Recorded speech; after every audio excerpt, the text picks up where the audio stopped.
City News on TV Rotorua is proudly brought to you by Trade Central.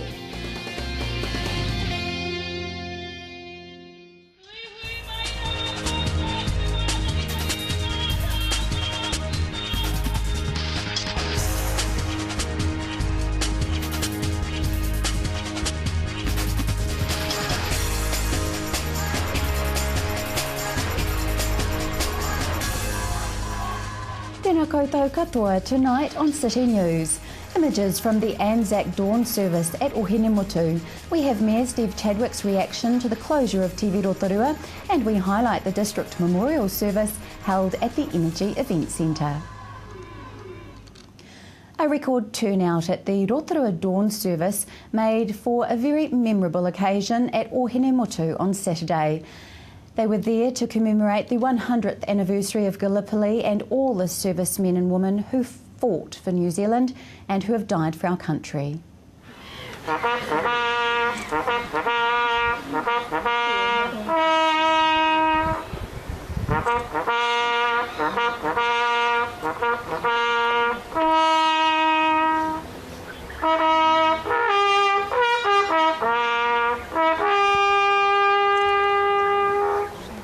Those images of the dawn service were filmed by Graham Jones. Tonight in our special Anzac commemoration show, we feature the highlights from the memorial service held at the Energy Event Centre. In other news, Mayor Steve Chadwick has offered her thanks to staff at TV Rotorua for their contribution in keeping Rotorua informed of local issues. We valued regional television and local TV Rotorua for telling our stories, a council that had to change and build confidence with our community. And this has been a medium that has been so useful for us. I'm not sure how we're going to do this next and fill this gap, but I can assure those in Rotorua that those stories that are rich for the telling remain there and are growing, and we're going to have to find a way as a council on the move to make sure that our stories still get broadcast. In sport tonight, and the weekend Central rugby results, Rotoiti beat Waikete 53-0, Kahukura won 17-5 against Marist St Michael's, and Whakarewarewa beat Notaha 57-3. To your weather update now, Rotorua. Tonight, occasional showers, some heavy, fresh westerlies overnight, a low of 7. Tomorrow Wednesday, mostly fine, evening cloud, fresh westerlies, a high of 15 and low of 10. Looking out to Thursday, mainly fine, morning cloud, dying southwesterlies, a high of 15 and low of chilly 1 degree. Marine forecast for Lake Rotorua for Wednesday, westerly 20 knots, waves about half a metre and fine. Still to come tonight on City News, our highlights of the Anzac Day Memorial Service held at the Energy Event Centre.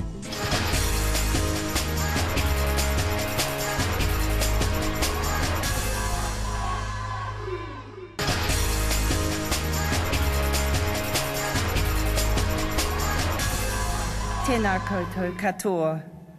To the warriors of war who have gathered here today, greetings to you all. Tēnā koutou, tēnā koutou, tēnā koutou katoa. Greetings to you all. Good morning, everybody, and welcome to our 100th Anzac Day Civic Memorial Service for 2015. Like so many other communities in New Zealand and Australia, we're here this morning to commemorate the 100th anniversary of the Gallipoli landings. Over the last year, since the World War I 100 commemorations began, we have seen much in the media about how communities all around New Zealand and the world have remembered those who were often so young and gave so much in a war that for our men and women was a very, very long way from home. In our own community, we've convened a World War I committee made up of representatives from the RSA, the Te Arawa Returned Services League, the 28th Maori B Battalion Company Trust, the Ngāti Whakaui Endowment Education Trust, the Museum, the Rotorua Boys High School, the Rotorua Men's Shed, the media, the New Zealand Cadet Forces and the Council. The committee has had input into many of the very special events that have occurred in our community since last year's Anzac Day commemorations. One of the very first was the successful and moving sculpture symposium that saw 17 sculptors based in the recently developed Sulphur Lake area of the Government Gardens, and they carved works inspired by the theme, The Returning Soldier. This weekend, a giant field of poppies made by the community, with local artist Jill Walker facilitating, will adorn that trail and the surrounds. I encourage you to visit this space to reflect and be inspired. As many of you have marched this morning, you will have passed by and maybe paused at Rotorua's first Field of Remembrance. Over the last year, a significant amount of work has gone into the researching of the men who are commemorated here. The committee has asked me to stress, however, that much of the information that has been used to date is very old, and it's reliant on the accuracy of manual record keeping at the time it was collected. The committee encourages anyone who has information on family members who they believe should be commemorated here and aren't to contact either the Council or the RSA. Just prior to inviting you to stand and sing in a very loud voice, God Save the Queen, may I also acknowledge with our thanks our two wonderful Rotorua bands who are supporting our Anzac services and other major events, but especially our services here today. The Rotorua Brass, under the baton of the musical director Jim McGregor, and the City of Rotorua Highland Pipe Band, led by Pipe Sergeant Trevor Rowson. And I understand one of the marches that we were led by this morning was a new composition, especially written for the 100 commemorative event. Would you all now please stand and join Evelyn in singing God Save the Queen?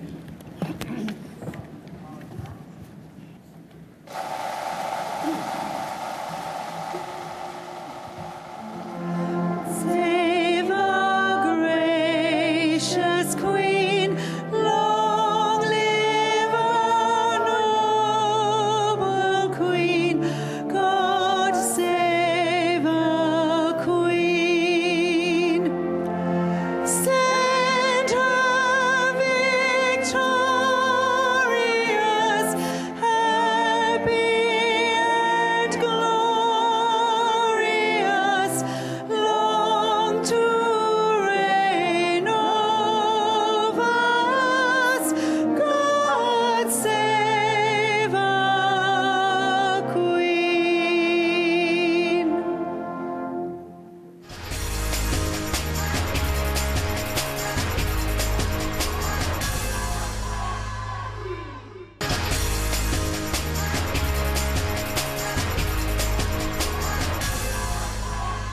I now ask John to read a letter from His Excellency the Governor-General of New Zealand, Lieutenant-General the Right Honourable Sir Jerry Mateparae. On the 25th of April every year, we gather to remember our nation's fallen. We also gather to remember the brave men and women who served in all conflicts in both combat and peacekeeping roles. We have been marking Anzac Day for 99 years. That is longer than most people's lifetimes. And our world has seen several generations of change since it all began in 1915. What has not changed, and what observance of Anzac Day helps to affirm, are the qualities we prize: the quality of courage, the quality of compassion, and the quality of comradeship. These are qualities which were displayed by our troops on the Gallipoli Peninsula and by our armed forces in subsequent conflicts. On this day in 1915, a century ago, New Zealand and Australian troops disembarked at Gallipoli. They disembarked onto a narrow beach flanked by steep cliffs. Visiting Gallipoli today, it is hard to imagine how that serene landscape was beset by the noise, the terror and the confusion of battle. While we are fortunate to live in a time of relative peace, on Anzac Day we can reflect on the impact of conflict on our communities and on our brave servicemen and servicewomen. It was a privilege and an honour for me to open Pukeahu National War Memorial Park in Wellington this week. Pukeahu is a place of contemplation, a place where generations of New Zealanders will go to honour those who have served their country. And it is a place to learn more about our history of military service, be it in war or be it in peace. With more young people attending Anzac services each year, I am confident that the torch of remembrance is burning brightly, and it will be passed on to future generations.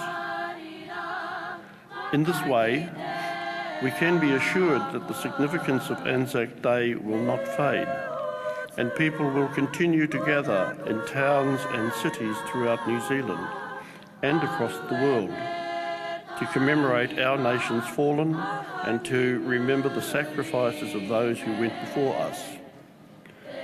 Ka maumahara tonu tātou ki a rātou, lest we forget.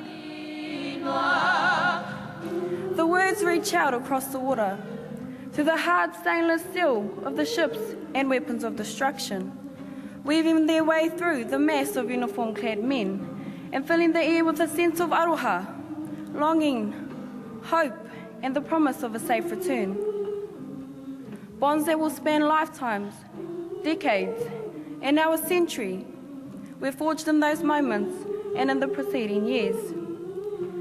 As they headed out to the open sea, the words covered them like a korowai, warm and beautiful. The aroha of everyone encapsulated in a tune that will have to carry them through the darkest of moments. Can you imagine?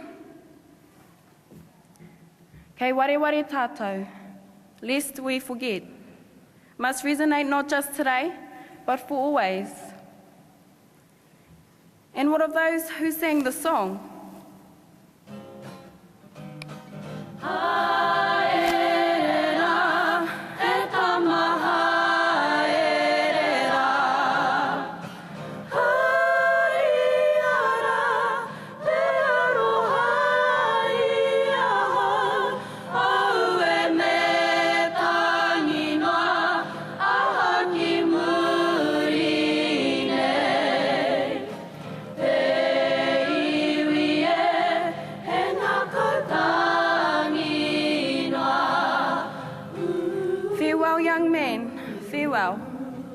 Take my love with you, at last is weeping inside of me, left behind here and inside of the people, weeping in our hearts.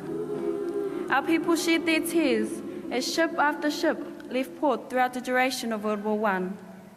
And without any shadows of doubt, that same sense of yearning would have accompanied them for as long as they were away. But that did not and could not stop the world from turning. As our men left our shores, our women stepped up. They had to, because 1/5 of our workforce at any one time was involved in some aspects of the World War I war efforts. They fundraised for the war efforts, worked in factories to supply goods for the war, and even travelled to Gallipoli to work. They did this and raised their children. Many of you here today will carry the stories that have been shared with you by members of your families or your own direct experience. Today is the day that we stop and share these memories. Their contribution was pivotal, and without it, we could not have sustained ourselves as a nation. Kei ware ware tātou, lest we forget. It cannot be forgotten. This time in our history will live on through us. I assume my place alongside my peers this day. I stood to greet the dawn this morning and will forever hold in my heart the images of this morning. I can hear Aue Ihu. I remember the soldiers' lament, and I will forever hold in my heart the image of our veterans.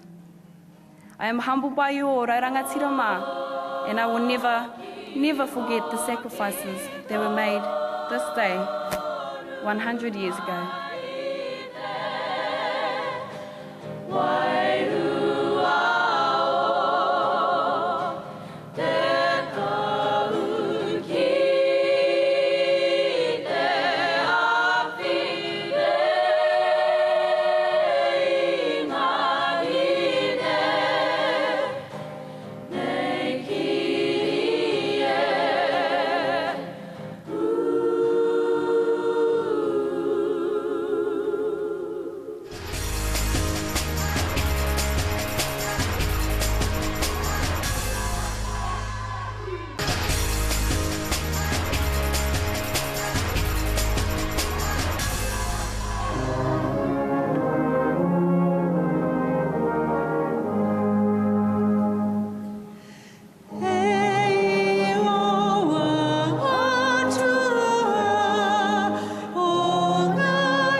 In my family. The most famous of these was an Anzac named John Kirkpatrick Simpson, the Donkey Man, whose amazing bravery at Gallipoli made him a legend and a hero. However, the person I want to tell you about is not a legend, but he is a hero. Douglas Daniel Simpson was my great-grandfather.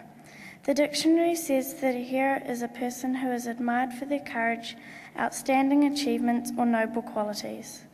I believe that all the men that served during World War I are heroes. Doug was born in 1896 at the family farm in Hunterville. He loved living on the farm because he liked the physical work, but he also loved the animals and the peace of the countryside. War broke out in Europe, and in October 1916, Doug joined the Wellington Mounted Rifles, whose job was to ride on horseback to the front line and dismount before fighting with the troopers on foot. They took their horses from New Zealand to fight overseas. Doug spent most of his war in Egypt and Palestine. Doug arrived home in January 1919. He was sick with malaria and sad at what he had seen at the war. He was happy to be home, although he had to leave his horse behind in the Middle East, as most of the Mounted Rifles had done.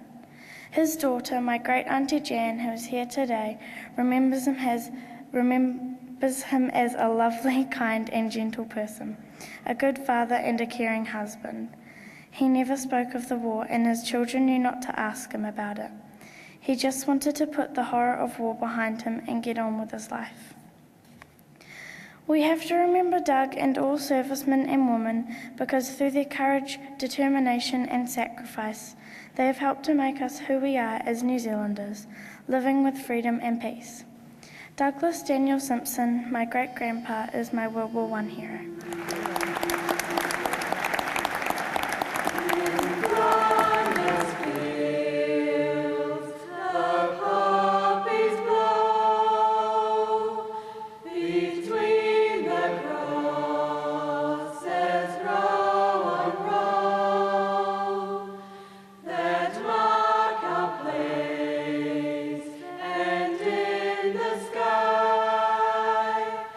The larks will break.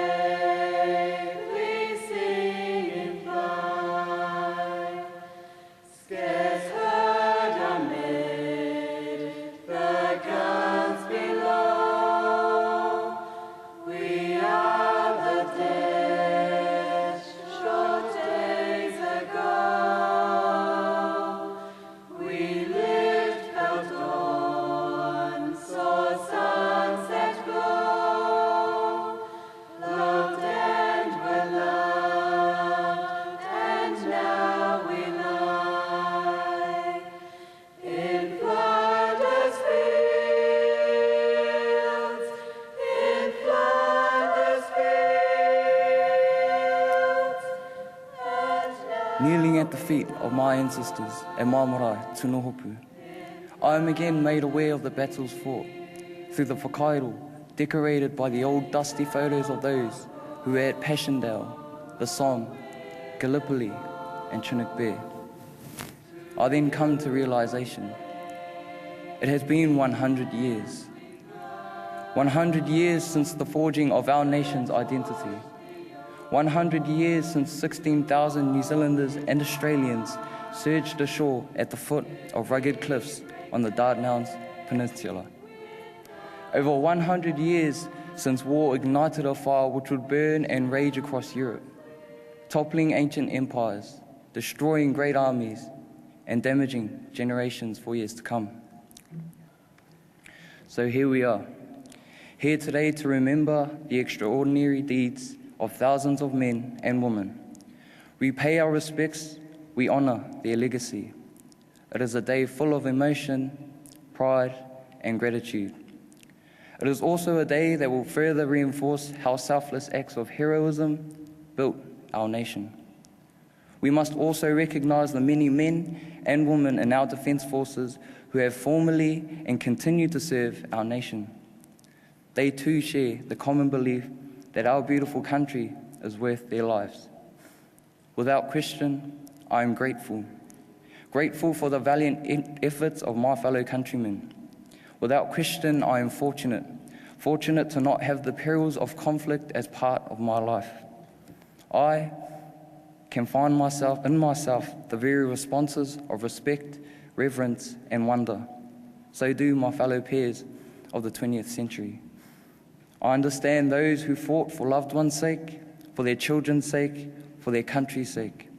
I know that they have been and will always be a part of my heritage, of what makes me who I am. And their lives will live on indefinitely, as so they should in all our hearts, lest we forget.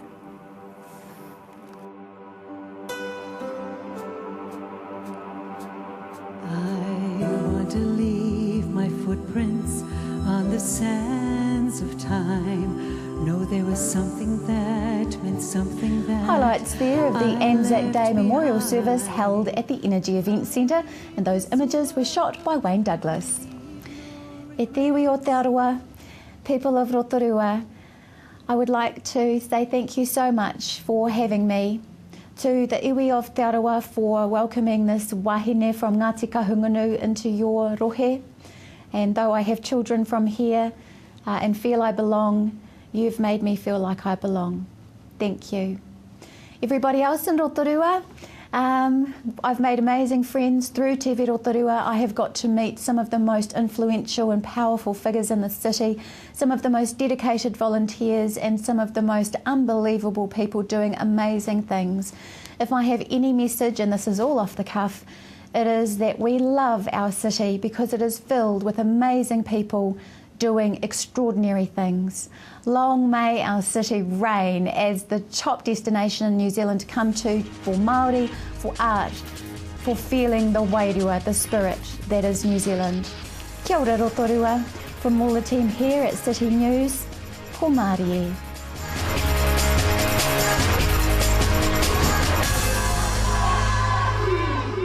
Supporting local content so you can see more of New Zealand on air. City News on TV Rotorua was proudly brought to you by Trade Central.